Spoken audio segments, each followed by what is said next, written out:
ओम शांति। 19 जुलाई 2022 के ईश्वरीय महावाक्य। पहले सुनते हैं मुरली के मुख्य पॉइंट्स।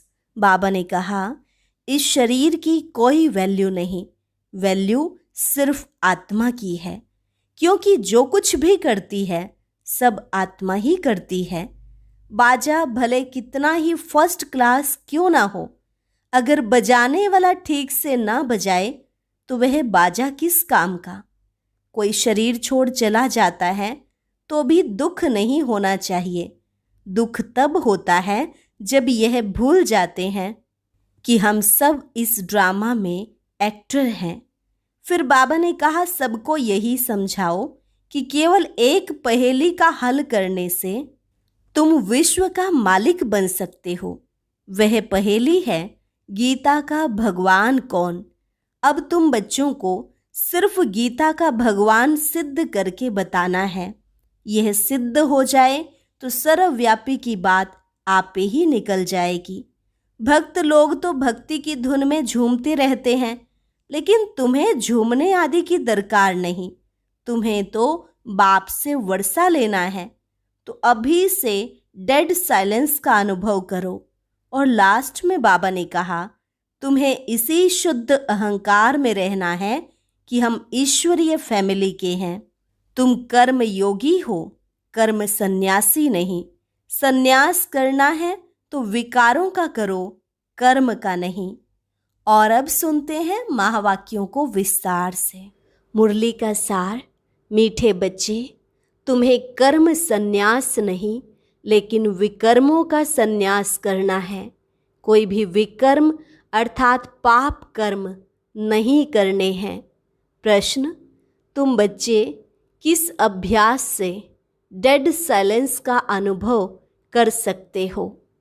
उत्तर, अशरीरी बनने का अभ्यास करो।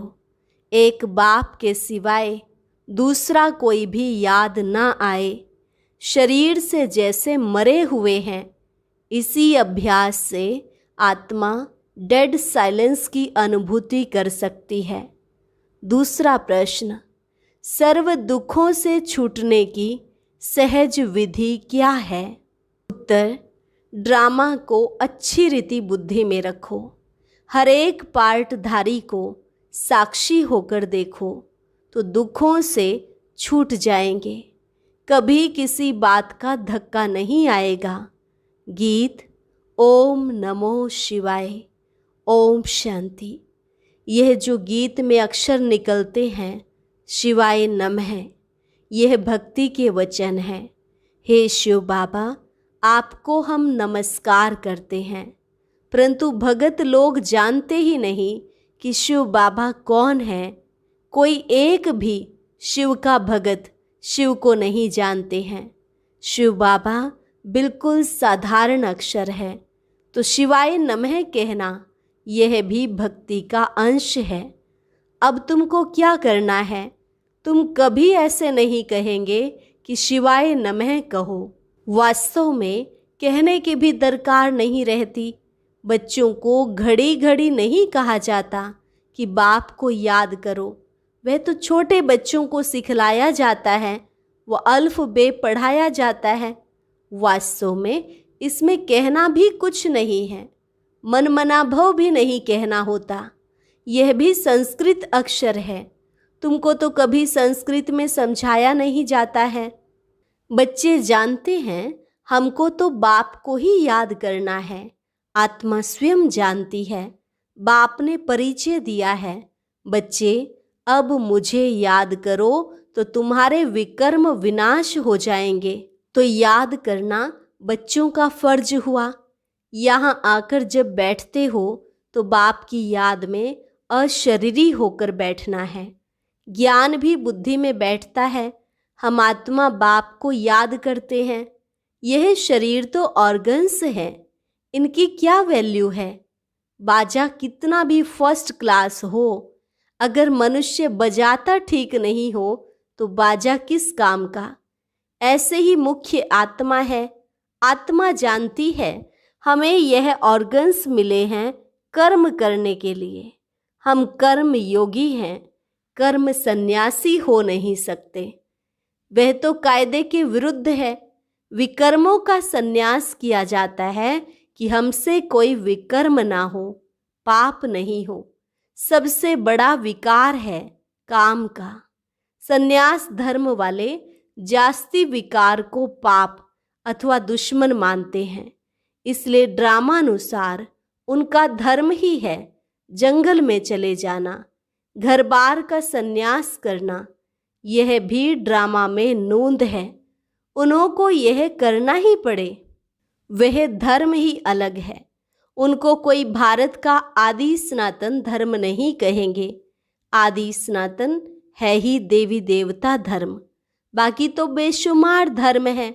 सन्यासियों का भी एक धर्म है जो मनुष्य ही स्थापन करते हैं, भगवान नहीं स्थापन करते हैं।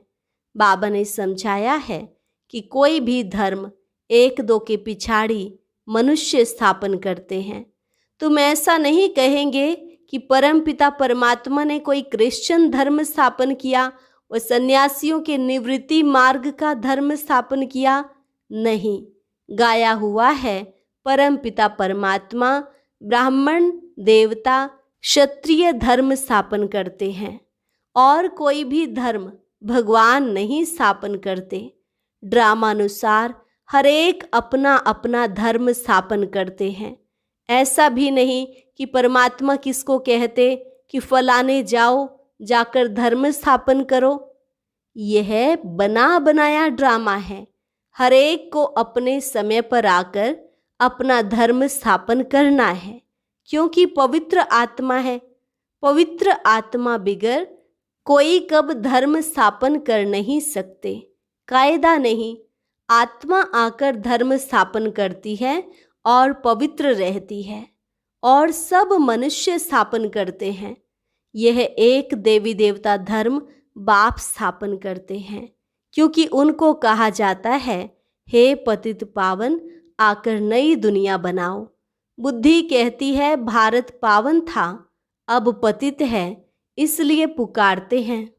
पावन दुनिया में तो कोई पुकारेंगे नहीं। मनुष्य तो जानते ही नहीं कि पावन दुनिया कब होती है। पुकारते ही रहते हैं, अंत तक पुकारते रहेंगे, याद करते रहेंगे। वह इन बातों को समझेंगे नहीं जितना तुम समझते हो। तुम्हारी यह पढ़ाई है, यह पाठशाला है परमपिता परमात्मा की। यह भी प्रश्न बोर्ड पर बनवा कर लिखो, गीता का भगवान कौन। एक तरफ लिखो बाप की महिमा। वह मनुष्य सृष्टि का बीज रूप सत्य है, चैतन्य है, ज्ञान का सागर है। तुम कृष्ण को पवित्रता का सागर नहीं कह सकते हो, क्योंकि वह जन्म मरण में आते हैं। श्री कृष्ण की भी महिमा लिखनी है। सर्वगुण संपन्न, 16 कला संपूर्ण, संपूर्ण निर्विकारी, मर्यादा पुरुषोत्तम, डबल अहिंसक, अहिंसा परमो धर्म। इन बातों को मनुष्य तो एकदम भूले हुए हैं। रावण ने भुला दिया है। गीता का भगवान ही सृष्टि का रचयिता है, उनको भूल गए हैं।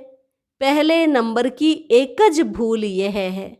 गीता का भगवान सिद्ध हो जाए तो सर्वव्यापी की बात भी निकल जाए। भगवान कभी ऐसे कह नहीं सकते कि मैं सर्वव्यापी हूँ। बाप कहते हैं कि मैं पतित पावन हूँ, मैं सर्वव्यापी कैसे हो सकता। एक एक से कितनी मेहनत करनी पड़ती है। बच्चों को समझाया गया है कि जब यहाँ बैठते हो तो सिवाय एक बाप के और कोई को याद नहीं करो। परंतु जिनकी प्रैक्टिस नहीं है, सारा दिन सर्विस में रहते हैं, वह निरंतर शिव बाबा को याद करें, यह बड़ा मुश्किल है। याद न करने से वह डेड साइलेंस हो नहीं सकते। तुम अशरीरी बन जाते हो, गोया शरीर से मर जाते हो। मरता शरीर है, आत्मा थोड़े ही मरती है। आत्मा कहती है मैं शरीर छोड़ता हूँ, मैं मरता हूँ। यह अक्षर कहना रॉन्ग है। आत्मा ने शरीर छोड़ा, यह राइट अक्षर है। यह समझ की बात है। आत्मा एक शरीर छोड़ दूसरा ले पार्ट बजाती है। पार्टधारी तो सब है ना। आत्मा पार्ट बजाती रहती है। अभी तुम बच्चों को यह ज्ञान मिलता है। ड्रामा प्लान अनुसार उनको दूसरा शरीर ले फिर पार्ट बजाना है। इसमें दुख हम क्यों करें? इस ड्रामा में हम एक्टर हैं, यह बात भूल जाती है। ड्रामा को जान जाएं तो दुख कभी हो नहीं सकता।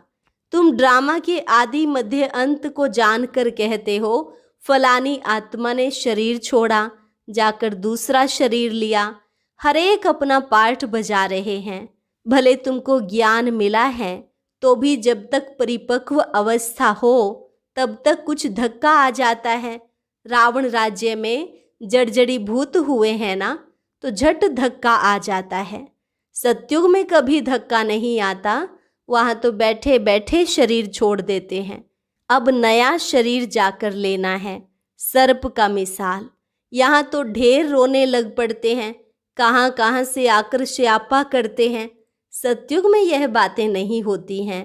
तुम संगम युग पर ही राम राज्य रावण राज्य की रस्म रिवाज को जानते हो।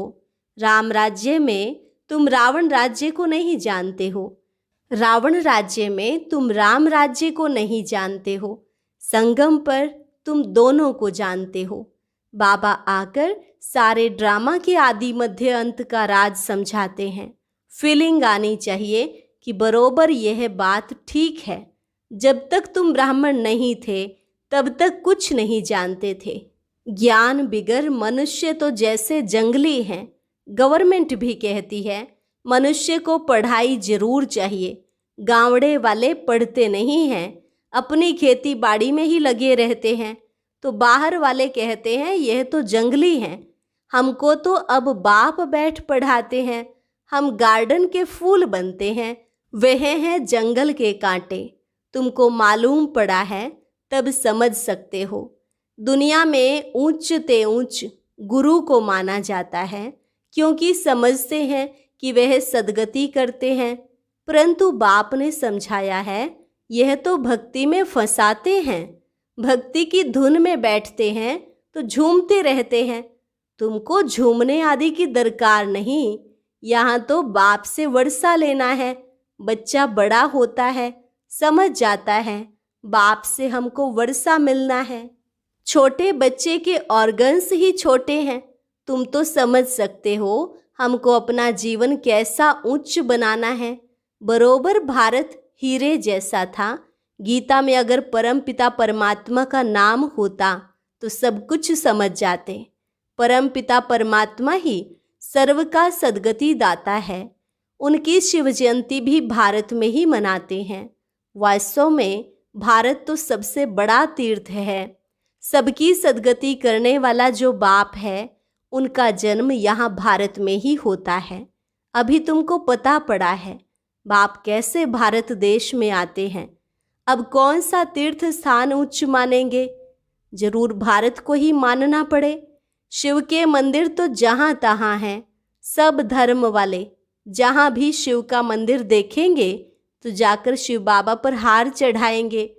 अगर जान जाएं कि शिव बाबा ही है जिसने हम सब की सद्गति की है तो भटकना छूट जाए।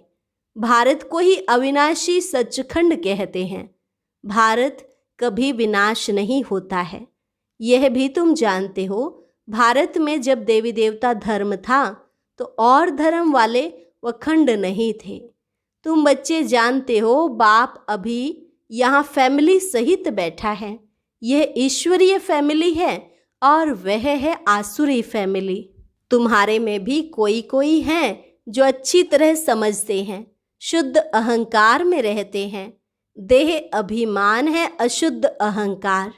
देवताओं के चेहरे पर कितना हर्षितपना रहता है। तुम्हारा शुद्ध अहंकार गुप्त है। आत्मा को बहुत खुशी होती है।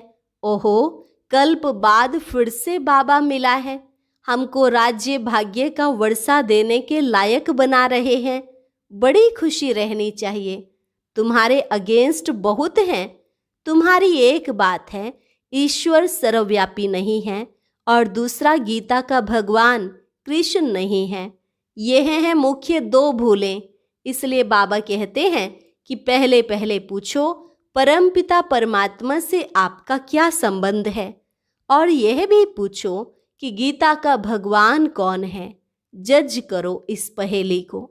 इसको हल करने से सेकंड में जीवन मुक्ति पा सकते हो। जनक मिसल सेकंड में जीवन मुक्ति, यह तो भारत में मशहूर है। उसने कहा कौन है जो हमको सेकंड में ब्रह्म ज्ञान देवे। ये ब्रह्मा ज्ञान है ना, जो ब्राह्मण ब्राह्मणियां देते हैं। उनको ज्ञान देने वाला ज्ञान का सागर शिव है।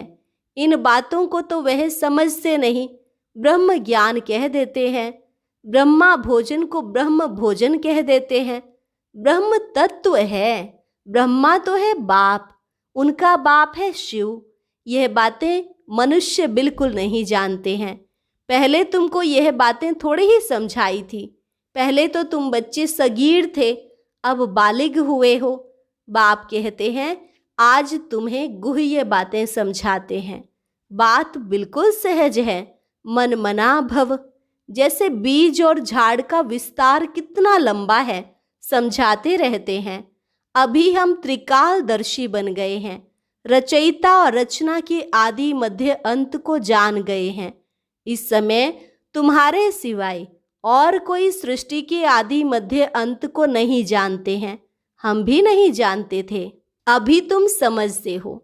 जब से जास्ती भक्ति शुरू हुई है, हमारी उतरती कला होती गई है। चढ़ती कला होती है तो सर्व का भला होता है, उतरती कला में किसका भला होता है क्या? यह सब समझने की बातें हैं। यह भी ड्रामा में नूंद है। यह बड़ी अच्छी टॉपिक है। गीता का भगवान कौन? इस पहेली को हल करने से तुम बाप का वर्षा पाकर विश्व का मालिक बन सकते हो। मनुष्य विश्व का मालिक निराकार को समझते हैं, परंतु विश्व तो सृष्टि को कहा जाता है। बाप विश्व का मालिक नहीं बनता।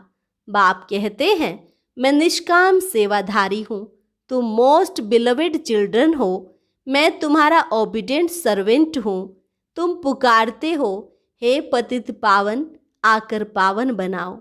हाजिर सरकार, आया हूँ। बाप बच्चों का सर्वेंट ही है, फिर कोई कपूत भी निकल पड़ते हैं। बाप तो निराकारी निरहंकारी गाया हुआ है, उच्च ते उच्च भगवान, और फिर उनका यह रथ। कई बच्चे कहते हैं हम शिव बाबा के रथ के लिए कपड़ा भेज देते हैं। रथ की तो हम खातिरी कर सकते हैं ना। शिव बाबा तो खाते नहीं हैं, किसकी खातिरी करें? इनकी ड्रेस तो वही चली आ रही है। कोई अहंकार नहीं, कोई चेंज नहीं। इनको देखकर समझते हैं यह तो जौहरी था, यह कैसे प्रजापिता हो सकता? अरे इसमें मूझने की क्या बात है, आकर समझो। हम ब्रह्मा मुख द्वारा वंशावली बने हैं। हमारा हक लगता है विश्व का मालिक बनने का। अच्छा, मीठे मीठे सिकिलधे बच्चों प्रति मात पिता बाप दादा का याद प्यार और गुड मॉर्निंग। रूहानी बाप की रूहानी बच्चों को नमस्ते। रूहानी बच्चों की रूहानी बाप दादा को नमस्ते नमस्ते, गुड मॉर्निंग। धारणा के लिए मुख्य सार। पहली पॉइंट, अशुद्धता को छोड़ शुद्ध अहंकार में रहना है। यह चेहरा देवताओं जैसा सदा हर्षित रखने के लिए अपार खुशी में रहना है। दूसरी पॉइंट, बाप दादा समान निरहंकारी बनना है। सेवाधारी बनकर सबूत देना है, कभी कपूत नहीं बनना है। वरदान, एक बाप दूसरा न कोई। इस स्थिति द्वारा सदा एक रस और लवलीन रहने वाले सहज योगी भव। एक बाप दूसरा न कोई, इस स्थिति द्वारा सदा एक रस और लवलीन रहने वाले सहज योगी भव। एक बाप दूसरा न कोई।